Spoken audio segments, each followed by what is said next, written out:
So am I next on the chopping block? I don't know, but we'll talk about it.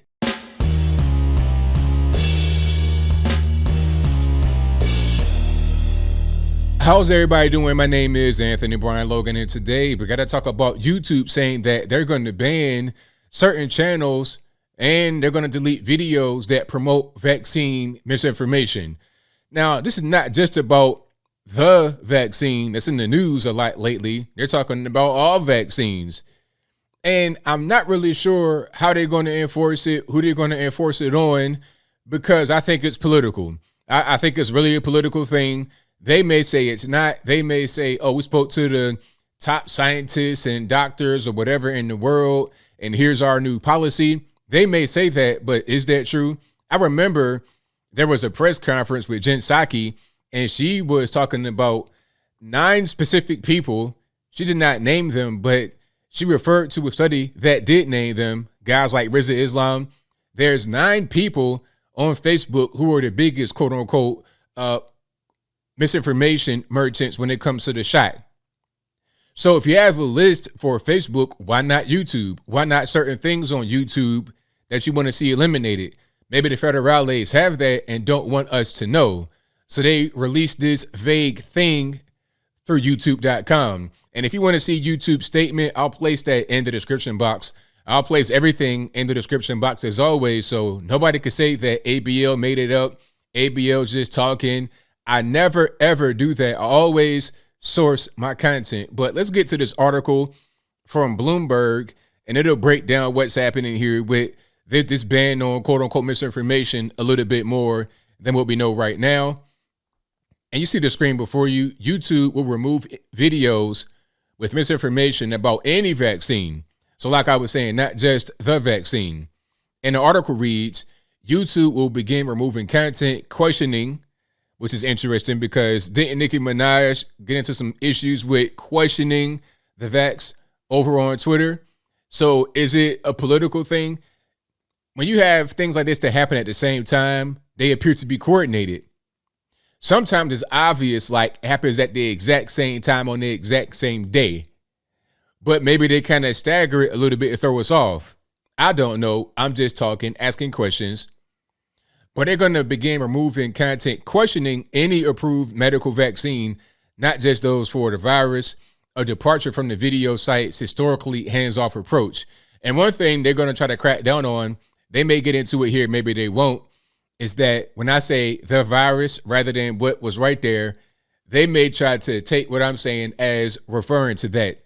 So then this video could fall up under that umbrella. We'll see how it works, but I'm going to keep on going so we get more information. The division of Alphabet Incorporated's Google announced Wednesday that it will extend its policy against misinformation to cover all vaccines that health authorities consider effective. The ban will include any media that claims vaccines are dangerous or lead to chronic health outcomes such as autism, said Matt Halprin's YouTube vice president of trust and safety. So, I mean, I don't really do that. I don't talk about autism and things of that nature. I don't really have that information, so I don't really get into that. But some guys do. Is there a link between it? I don't know. I'm not, again, that's not really my wheelhouse. Some of you guys are scientists or doctors, nurses. You guys let me know your thoughts in the description box, your opinion, how you feel. But we continue. A year ago, YouTube banned certain videos critical of the virus.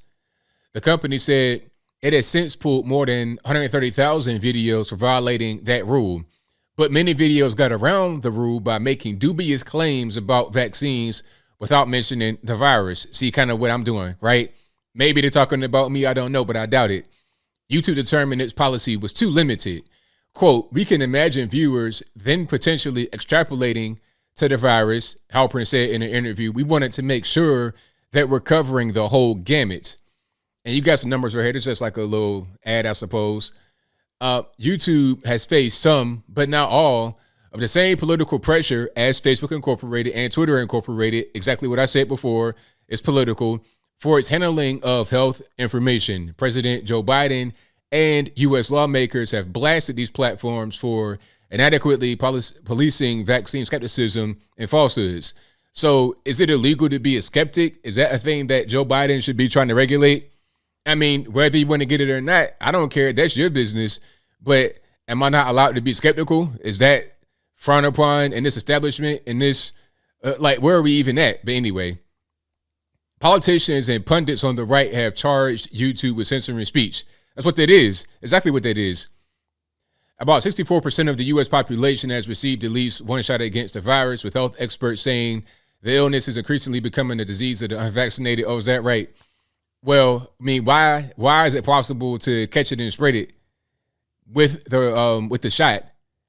See, it don't make no sense. They say one thing, then say something else, and it contradicts each other. So I'm just trying to figure out, like, a lot of us just want to figure out what reality is and what reality isn't. That's all. Employers are beginning to require shots for workers, although some high-profile celebrities and professional athletes express skepticism about the effectiveness of the vaccines.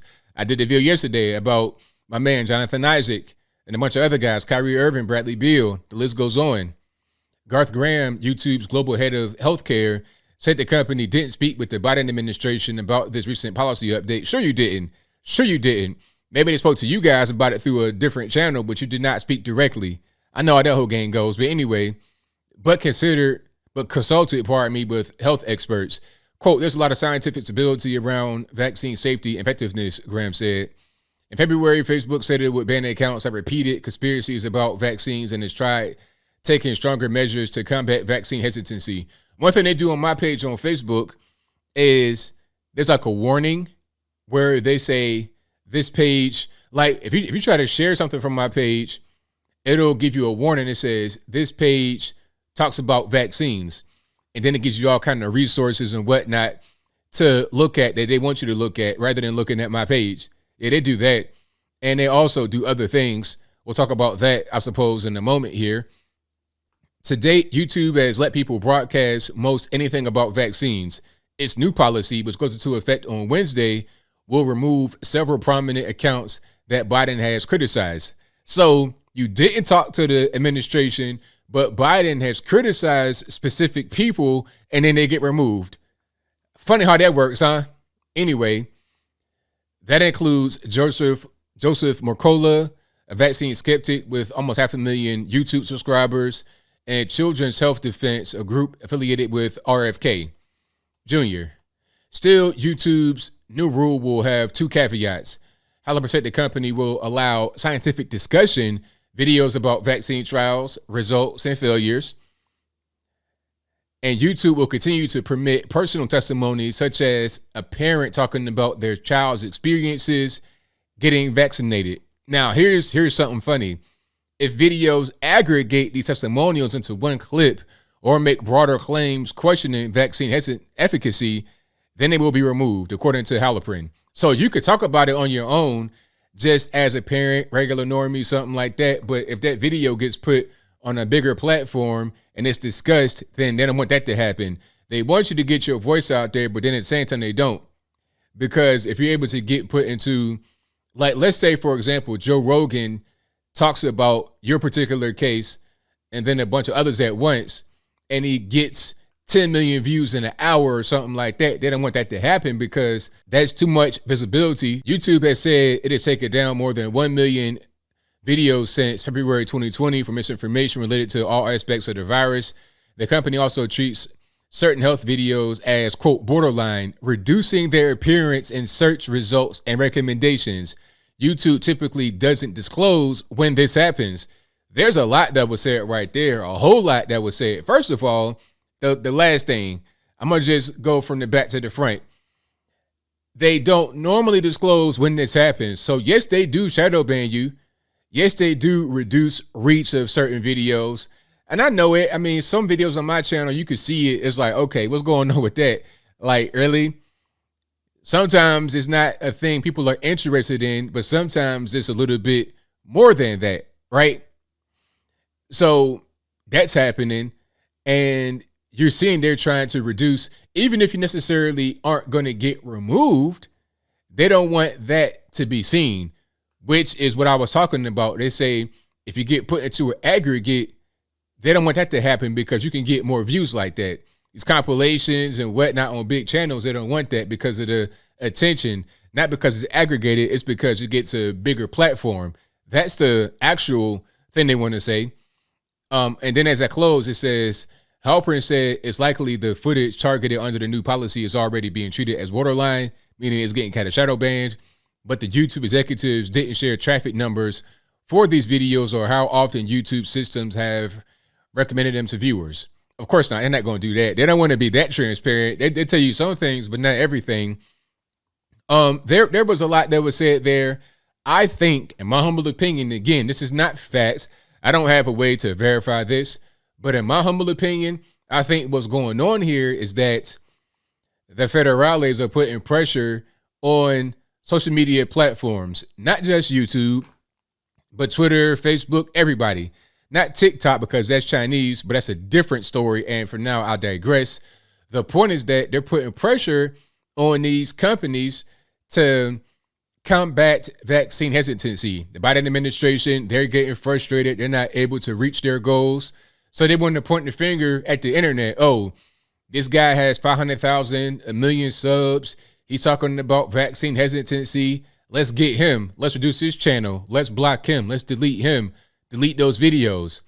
But see, what they don't know, you know, and I know the government, the federales, they have infinite wisdom. They're never wrong. But what they don't understand here is that people who are watching vaccine hesitancy videos are already feeling that way.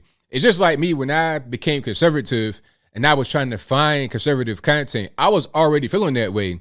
I was just looking for things that I could relate to. I was looking for things that confirmed what is confirmation bias, is to get more educated and more knowledgeable about a thing that I was already into. Okay. It's just like if there's a spike in divorces and you want to look at the divorce videos on YouTube and say, oh, well, that's the reason why divorces are spiking. Get them, delete them. It's like if you're watching a divorce video, you already thinking about divorce. If you're watching a cooking video, you're trying to figure out how to cook. You already had that thought in your mind before you saw the video. So what's the point in trying to ban this content? It's not going to help a thing. If you are hesitant, you're going to be hesitant. They got videos about anti-hesitancy, about how safe and effective the vaccine is. And they put that on everybody's homepage. It's a whole carousel of videos. And you go to the videos, ain't nothing but thumbs down. Thumbs down, thumbs down. The ratio is like 90% thumbs down, 80% thumbs down, almost 100% thumbs down. It'd be 115,000 thumbs down and 46 thumbs up. People are going to vote with their eyes. People already feel how they're going to feel. What you want to put out there and rank above things that you don't want to put out there are not going to work. But the government are so dumb, they don't get it. But we do as regular normies. And I think I'll leave that right there for now. And what say you? How do you feel about YouTube's new policy? Is it going to work? Is it not going to work? Whatever your thoughts on that are, let me know in the comments below. You guys pretty much know where I'm at. This ain't going to do nothing, really. I think it's not even YouTube's fault. I think it's more about the political pressure. You know, and I'm not trying to cape for YouTube because I'm a YouTuber. I'm just being serious. I think it's about the political pressure. It did the same thing to Facebook. And I don't have any love for Facebook, but it did the same thing there. It did the same thing to Twitter. And Twitter is the absolute worst. Between Facebook and Twitter, I can't decide who's worse. Okay. But the issue going on right now is about political pressure. There is a lot more quote unquote harmful content on social media platforms than some of this vaccine stuff. Much more harmful content, especially on places like Twitter. I won't even get into that right now, so I digress. I think it's about the Biden administration, the federales wanting to see results, trying to get things going, but they don't understand what they got to do to get the results that they want, period. But whatever your thoughts are, please let me know in the comments below. And that's all I got to say for this video. If you like what you heard, please comment, rate, share, and subscribe. Peace.